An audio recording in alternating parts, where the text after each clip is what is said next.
6 जुलाई 2023 NASA ने James Webb space telescope से ली गई ब्रह्मांड की कई इमेजेस को मर्ज करके एक ऐसी इमेज तैयार की जिसमें आप 1 लाख से ज्यादा आकाशगंगाओं को देख सकते हो।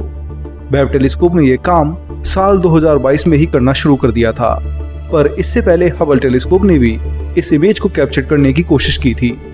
अर्सा मेजर यानी सप्तऋषि तारामंडल और वोटिस तारामंडल के बीच की इस छोटी जगह पर हबल ने जून 2004 से मार्च 2005 तक अपनी नजरें गड़ाई रखी और हमें एक ऐसी इमेज तैयार करके दी जहां हम 50,000 से ज्यादा आकाशगंगाओं को देख सकते थे।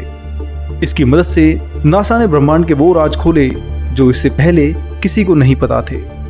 हबल टेलीस्कोप जो ना कर सका वही काम आज वेब टेलीस्कोप ने किया है और हमें इसी रीजन की अब तक की सबसे डिटेल्ड इमेज दी है जिसमें आप ब्रह्मांड का पूरा इतिहास देख सकते हो। बिग बैंग से लेकर के आज तक की पूरी कहानी इसी इमेज में है जिसे मैं आज आपके सामने एक्सप्लेन करूंगा। इसी इमेज को आप आगे कॉलेजेस में एस्ट्रोनॉमी की क्लासेस में भी पढ़ने वाले हो, तो इसलिए सीट बेल्ट पहन लीजिए और तैयार हो जाइए मेरे साथ ब्रह्मांड की इस यात्रा पर जहां आप ब्रह्मांड के शुरुआती इतिहास से लेकर के अब तक की कहानी को देख सकोगे। तो चलिए अपनी ये यात्रा शुरू करते हैं। जून 2004 नासा अपने उस समय के सबसे शक्तिशाली टेलीस्कोप हबल को एक खास जगह पर पॉइंट करता है। ये जगह सप्तऋषि यानी अर्सा मेजर तारामंडल और वोटिस तारामंडल के बीच में होती है। हबल टेलीस्कोप आसमान में 70 आर्क मिनट लंबी और 10 आर्क मिनट चौड़ी जगह पर ही अपने एडवांस कैमरे से लगातार इमेजेस लेता रहता है। अगर आप आर्क मिनट यूनिट से अभी कंफ्यूज हो रहे हो तो मैं 1 मिनट में से एक्सप्लेन करके आपको आगे ले चलता हूं। हम सभी मानव पृथ्वी पर रहते हैं और पृथ्वी से ही पूरे आकाश को निहारते हैं। पृथ्वी को हम एक सर्कल मानकर उसे 2 हिस्सों में बांट देते हैं, एक है नॉर्दर्न हेमिस्फीयर और एक है सदर्न हेमिस्फीयर। ऐसे में अगर आप भारत में हैं तो आप नॉर्दर्न हेमिस्फीयर का हिस्सा हैं, तो नॉर्दर्न हेमिस्फीयर पर आप केवल 180 डिग्री तक ही आकाश में देख सकते हो। इसी 180 डिग्री में जो चीज हमें जितनी डिग्री का एंगल बनाते हुए दिखाई देती है, हम उसी एंगल से उसके आकार को नाप लेते हैं। जैसे चंद्रमा और सूर्य हमें 0.5 डिग्री का एंगुलर डायमीटर बनाते हुए दिखाई देते हैं, यही सेम आकार में वो आपको सदर्न हेमिस्फीयर में भी दिखाई देंगे। तो पूरे आकाश में और कहीं तो दोनों हेमिस्फीयर को मिलाकर यानी 360 डिग्री में इनका आकार 0.5 डिग्री ही होगा। इसी से आप इनके आकार का एक पैमाना लगा सकते हैं। अब आइए आर्क मिनट की बात करते हैं। तो जैसे हमारी पृथ्वी एक सर्कल के तौर पर दिखाई देती है तो इसे हम एक घड़ी मान लेते हैं। तो ऐसे में एक घड़ी पूरा 360 डिग्री रोटेट होती है, तो इस हिसाब से एक आर्क मिनट 1 डिग्री व 60 मिनट होगा, यानी ये 1 डिग्री एंगल का 60वां हिस्सा होगा। अब इसी स्केल पर जब हम चंद्रमा को देखते हैं तो हमें उसका एंगुलर साइज आसमान में 0.5 डिग्री दिखाई देता है, यानी कि 30 आर्क मिनट। और इसी तरह सूर्य का भी 30 आर्क मिनट ही साइज हमें स्काई में विजिबल होता है। तो हबल टेलीस्कोप जिस डीप फील्ड की लगातार ऑब्जर्वेशन कर रहा था तो वह 70 आर्क मिनट लंबा और 10 आर्क मिनट चौड़ा था, यानी 2 चंद्रमाओं से थोड़ी ज्यादा एरिया को हबल आसमान में कवर कर रहा था, जिसे वैज्ञानिकों ने एक्सटेंडेड ग्रोथ स्ट्रिप का नाम दिया। हबल ने 63 अलग अलग पॉइंट से 500 एक्सपोजर लिए और फिर वैज्ञानिकों ने इन सभी को कंबाइन करके एक विशाल इमेज तैयार की जिसमें 50,000 से ज्यादा गैलेक्सीज दिखाई दे रही थी और हर गैलेक्सी की अपनी एक अलग उम्र थी। छोटे लाल डॉट्स वो गैलेक्सीज थीं जिनकी लाइट पृथ्वी पर 13 अरब साल बाद पहुंची है और ये अपने जन्म के बारे में हमें बता रही हैं। ब्लू दिखाई दे रही गैलेक्सीज हमसे ज्यादा दूर नहीं हैं। इन गैलेक्सीज को देखकर हम अपनी मिल्की वे गैलेक्सी के बीच के समय को देख सकते हैं।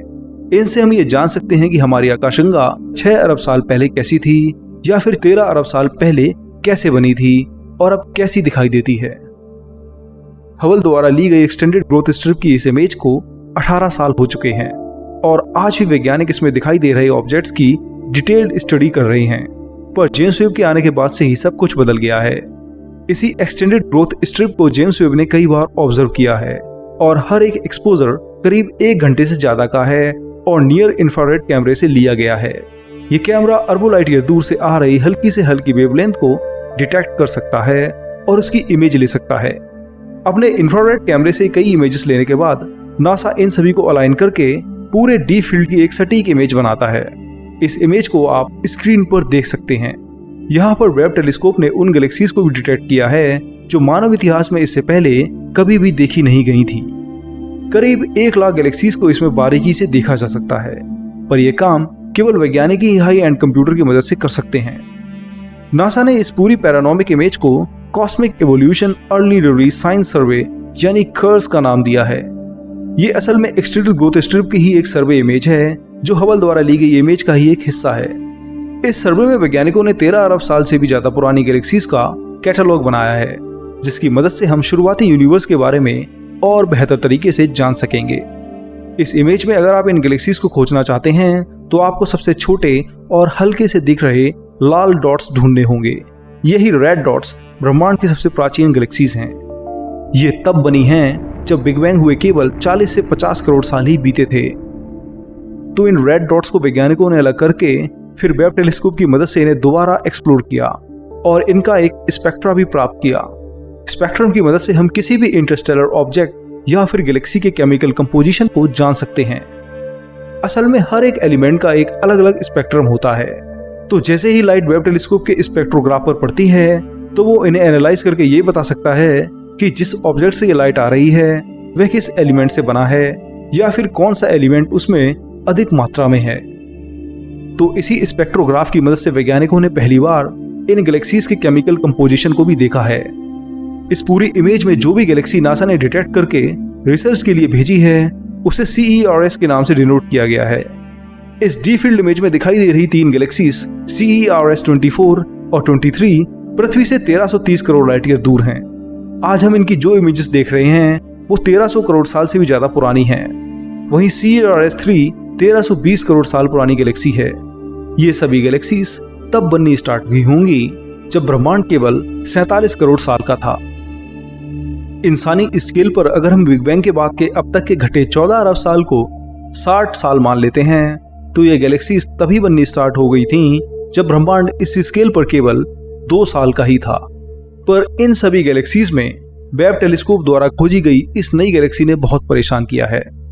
इस गैलेक्सी से जो लाइट हमें रिसीव हो रही है वो 1340 करोड़ साल पुरानी है, यानी हमें ये बिग बैंग होने के 39 करोड़ साल बाद की एक झलक दे रही है कि कैसे इन गैलेक्सीज का निर्माण हुआ होगा। इसका नाम मैसेज गैलेक्सी है, जो cosmic evolution early release science survey यानी इस विशाल इमेज में खोजी गई अब तक की सबसे दूर स्थित और कहीं तो सबसे प्राचीन आकाशगंगा है। इस समय यह आकाशगंगा ब्रह्मांड के लाइट से भी तेज फैलाव के कारण हमसे 30 अरब लाइट ईयर से भी ज्यादा दूर होगी, तो हम वास्तव में इस पर अनंत काल में भी नहीं जा सकते हैं। नासा ने इस डी फील्ड इमेज के एक छोटे से हिस्से का वीडियो भी रिलीज किया है जिसमें आप 5000 आकाशगंगाओं को 3D में देख सकते हैं। इस वीडियो का हर सेकंड 20 करोड़ लाइट ईयर तक जूम हो रहा है और सीधा मैसेज गैलेक्सी पर जाकर के खत्म होता है, जो कि हमें इस समय 1340 करोड़ प्रकाश वर्ष दूर दिखाई दे रही है। हालांकि वेब टेलीस्कोप ने केवल इन गैलेक्सीज की ही इमेज ली हो तो ऐसा नहीं है। इसी एक्सटेंडेड ग्रोथ स्ट्रिप की इमेज में कर्स की टीम ने ब्रह्मांड के सबसे पहले पैदा होने वाले ब्लैक होल भी खोजे हैं।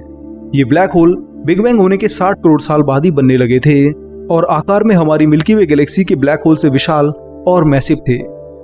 एक्सटेंडेड ग्रोथ स्ट्रिप की इस इमेज में आप CERS 1019 गैलेक्सी देख रहे हैं। इसी गैलेक्सी के सेंटर में नासा के वैज्ञानिकों ने एक सबसे प्राचीन ब्लैक होल को खोजा है, जो कि ब्रह्मांड के पैदा होने के 57 करोड़ साल बाद ही अस्तित्व में आ गया था। उस समय इसका मास 90 लाख सूर्यों जितना था। ये हमारी मिल्की वे गैलेक्सी के सेंटर में मौजूद Sagittarius A star black hole से 2 गुना ज्यादा है। वेब टेलीस्कोप ने अपने स्पेक्ट्रोग्राफ की मदद से एक स्पेक्ट्रम तैयार किया जिससे इस गैलेक्सी के अंदर अधिक मात्रा में हाइड्रोजन मिली। इसी हाइड्रोजन की मदद से वैज्ञानिक पहली बार इतने प्राचीन ब्लैक होल को खोज पाए हैं। वैज्ञानिक मानते हैं कि ये ब्लैक होल बहुत अधिक मात्रा में लाइट इमिट कर रहा है और गैसेस इस ब्लैक होल के चारों तरफ काफी तेजी से घूम रही हैं। हालांकि सबसे विचित्र बात यह है कि ब्रह्मांड के शुरुआती दौर में बन रही आकाशगंगाओं में जो ब्लैक होल का आकार है वो आज हमारी मिल्की वे गैलेक्सी के ब्लैक होल के बराबर ही है, जो वैज्ञानिकों को हैरान कर देता है। इससे पहले वैज्ञानिक अधिकतर इन पुरानी गैलेक्सीज में मिलने वाले ब्लैक होल्स को अल्ट्रा मैसिव की कैटेगरी में रखते थे, जिनका मास 100 करोड़ सूर्य जितना होता था और ब्राइटनेस हजारों गैलेक्सीज के बराबर। इन ब्लैक होल्स को क्वेज़ार कहा जाता है, पर वेब टेलीस्कोप की खोज एक अलग ही रिसर्च को जन्म दे रही है। वैज्ञानिक धीरे धीरे इस इमेज में और पुराने ब्लैक होल्स को देखने की कोशिश कर रहे हैं। उम्मीद है कि आने वाले भविष्य में जेम्स वेब टेलीस्कोप की मदद से हम शुरुआती ब्रह्मांड और बिग बैंग को और बेहतर तरीके से जान पाएं, जिससे हम गैलेक्सीज में बनने वाले तारों और उनके मर्जर को और अच्छे से समझ पाएंगे। दोस्तों, इन सभी खोजी गई गैलेक्सीज और ब्लैक होल में एक सबसे विचित्र बात यह है कि आज के समय में यानी 2023 में ये हमसे इतनी दूर जा चुकी हैं कि हम इन्हें कभी कांटेक्ट भी नहीं कर सकते हैं। हम लाइट की स्पीड से बंधे हुए हैं और ये आकाशगंगाएं 1300 करोड़ सालों में हमसे 30 बिलियन लाइट ईयर से भी ज्यादा दूर जा चुकी हैं। तो ऐसे में इनमें रह रही सभ्यता से किसी भी तरह से कांटेक्ट नहीं किया जा सकता है। ब्रह्मांड के अंतिम समय में भी अगर मानव जाति जीवित रहती है तो भी इनसे मिलना असंभव ही है। ठीक इसी तरह से इन गैलेक्सीज में रह रहे एलियन भी हमारी मिल्की वे गैलेक्सी को हल्की रेड डॉट की तरह ही देख रहे होंगे और ठीक वैसा ही सोच रहे होंगे जैसा आप अभी सोच रहे हैं। ब्रह्मांड बहुत विचित्र है। ये हमें अपने इतिहास से हमारा भविष्य तक बता सकता है।